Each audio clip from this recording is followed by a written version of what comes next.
बच्चों, आज मैं तुमको ओडिशा की मिट्टी के एक ऐसे वीर की कहानी सुनाने जा रही हूँ। अब शुरू करते हैं ओडिशा के महान स्वतंत्रता सेनानी की अमर कहानी, वीर सुरेंद्र साई की अमर कहानी। ये कहानी है एक ऐसे वीर की जिसने अपना पूरा जीवन मातृभूमि के लिए समर्पित कर दिया, जिनका नाम सुनते ही ओडिशा की धरती गर्व से भर उठती है। वीर सुरेंद्र साय। जन्म और बचपन दंबलपुर की पवित्र धरती पर एक बालक ने जन्म लिया। उनका नाम रखा गया सुरेंद्र साय। वे चौहान वंश के राजघराने से थे। बचपन से ही उनमें साहस, न्यायप्रियता और नेतृत्व के गुण दिखाई देते थे।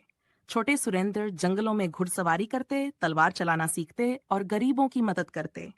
वे अन्याय को सहन नहीं कर पाते थे। उन्हें अपनी धरती और अपने लोगों से गहरा प्रेम था। अंग्रेजों की नजर संभलपुर की रियासत पर पड़ी।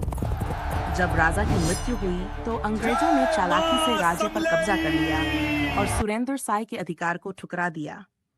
यह केवल सत्ता का सवाल नहीं था, यह सम्मान और स्वाभिमान की लड़ाई थी। सुरेंद्र साय ने अंग्रेजों के सामने झुकने से इनकार कर दिया। उन्होंने प्रण लिया, जब तक मेरी सांस चलेगी मैं अपनी धरती को गुलामी से मुक्त कराने की कोशिश करता रहूंगा। अंग्रेजों के खिलाफ विद्रोह शुरू किया। जंगलों में छिपकर उन्होंने गुरिल्ला युद्ध किया। उनके साथ आदिवासी भाई बहन, किसान और साधारण लोग जुटे गए। वे पहाड़ों और जंगलों को अपना साथी बना चुके थे। अंग्रेज सेना बार बार हारती रही। सुरेंद्र साय का नाम सुनकर ही अंग्रेज अफसर घबरा जाते थे, लेकिन अंग्रेजों ने उन्हें धोखे से पकड़ लिया और जेल में डाल दिया। वर्षों तक उन्होंने कारावास की यातना सही, लेकिन उनका हौसला नहीं टूटा। भारत का प्रथम स्वतंत्रता संग्राम शुरू हुआ, तब उन्हें जेल से रिहा किया गया। बाहर आते ही उन्होंने फिर से अंग्रेजों के खिलाफ युद्ध छेड़ दिया। उन्होंने संभलपुर और आसपास के क्षेत्रों में अंग्रेजों को कड़ी चुनौती दी। जंगलों में रहकर वे बिजली की तरह हमला करते और गायब हो जाते।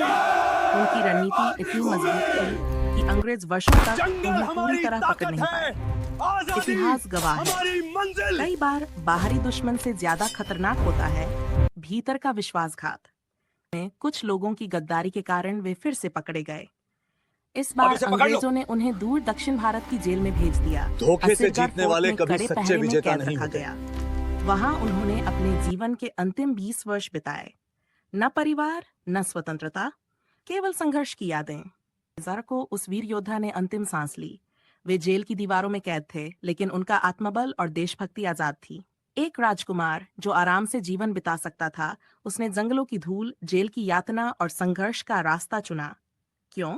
क्योंकि उसके लिए देश पहले था। वीर सुरेंद्र साय ने हमें सिखाया, अन्याय के सामने कभी मत झुको। सच्चाई और स्वाभिमान के लिए लड़ना ही सच्चा जीवन है।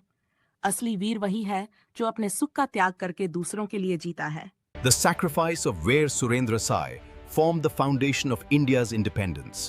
His name will remain immortal in history.